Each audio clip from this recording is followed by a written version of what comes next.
Chapter 45. The beam of the flashlight was directed away from Stanley's eyes and onto Zero, who was sitting on his knees. The suitcase was on his lap. Mr. Pendanski was holding the flashlight.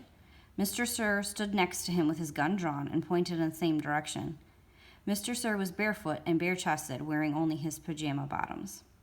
The warden moved towards Zero. She was also in her bedclothes, wearing an extra-long t-shirt. Unlike Mr. Sir, however, she had on her boots. Mr. Pendanski was the only one fully dressed. Perhaps he had been on guard duty. Off in the distance, Stanley could see two more flashlights bobbing toward them in the darkness. He felt helpless in the hole. "You boys arrived just in the nick," the warden started to say.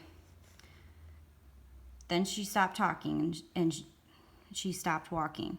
Then she slowly backed away. A lizard had crawled up on top of the suitcase. Its big red eyes glowed in the beam of the flashlight.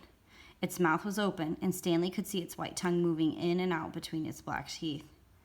Zero sat as still as a statue. A second lizard crawled up over the side of the suitcase and stopped less than an inch away from Zero's little finger. Stanley was afraid to look and afraid not to.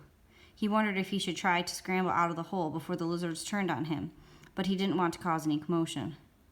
The second lizard crawled across Zero's fingers and halfway up his arm. It occurred to Stanley that the lizards were probably on the suitcase when he handed it to Zero. "There's another one," gasped Mr. Pendanski. He shined the flashlight on the box of the Frosted Flakes, which lay on its side beside Stanley's hole. A lizard was crawling out of it. The light also illuminated Stanley's hole.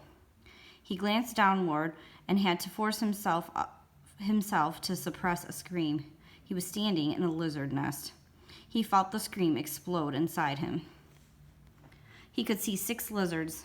There were 3 on the ground, 2 on his left leg, and 1 on his right sneaker. He tried to remain very still. Something was crawling up the back of his neck. 3 other counselors approached the area. Stanley heard one say, "What's going?" and then whispered, "Oh my God."